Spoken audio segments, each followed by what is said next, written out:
There's an idea floating around that if you're not waking up at 5 a.m., journaling, meditating, working out, eating well, healing perfectly, glowing up, and constantly leveling up, you're falling behind. When I see videos like that, I'm often left feeling worse than feeling better because I feel like it's a standard that I can't necessarily reach because of my life dynamics. And I find it to be kind of shaming. So I wonder, do you ever feel the same? If you do, let me know in the comments. In this video, I'm going to be sharing a 4-step framework that's actually doable, realistic, and reasonable. The top 1% mindset tells you to fix everything at once. Your mind, your body, your routine, your healing processes. But honestly, for many of us, that's super difficult to do. And that's not how real change happens. Instead, as we head into 2026 and New Year's resolutions, it's really important to just pick one focus. Just one. Not your whole life, just one small area. And that can look different for everyone.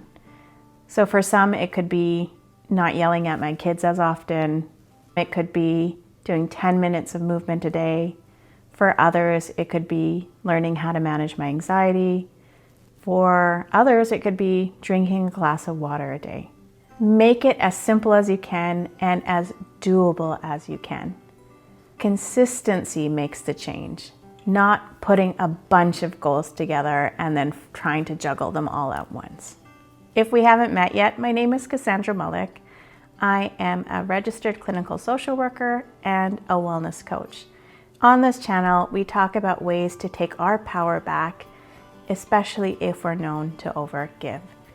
If that's of interest to you and you want a community where you can grow and thrive in, where we can share our focuses with one another, check out the link in the description. Number 2, identify one habit you can do within 5 minutes. Sometimes we feel like we don't even have the 5 minutes, especially if you're a working parent, a single parent, you're trying to juggle multiple jobs, you have crazy family dynamics. 5 minutes can feel like enough. And as we know, the internet loves extreme habits. But we're in the business of being realistic, and your nervous system learns through small, repeatable actions, not the extremes. So if we're doing something unfamiliar, what tends to happen is our amygdala, the place in our brain that signals danger or warning, starts to go off because it's like, whoa, what is this? We don't do this. Why are we doing this? And then we go into a space of either fight, flight, freeze, or fawn, which is not what we want to do. That's why the majority of the goals that we try to accomplish never get accomplished, because what we're doing is too fast for our brain to process and keep up with, which then leads to giving up and failure. So I want you to ask yourself, what is one thing that I can do within the next 5 minutes that supports this focus? That might look like standing up and taking a couple of deep breaths to help you regulate. It could be writing one sentence in a journal. It could look like drinking a glass of water if you need to hydrate more. Or it could look like sending one email that you've been avoiding. 5 minutes is powerful because it's doable. And as we do this over time, we start to build self-trust. This is where most advice falls apart. Motivation is unreliable, but scheduling is supportive. When I'm working with clients, we always make sure to schedule the time and place for that action to happen. So is it 9 a.m. in the morning when you first wake up? Is it before bed?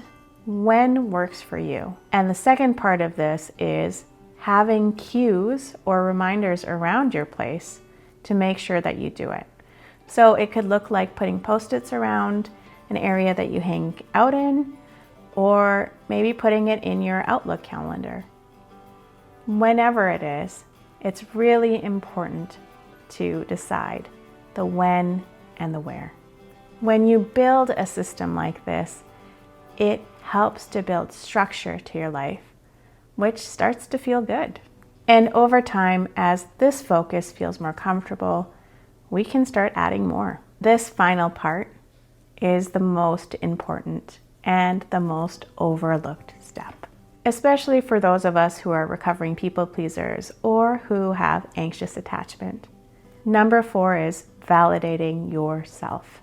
So after you do the thing, it's important to say something positive to yourself, like, this counts and I'm working towards my focus, versus what we tend to do, not, I should have done more, this isn't enough, or other people do way more than this.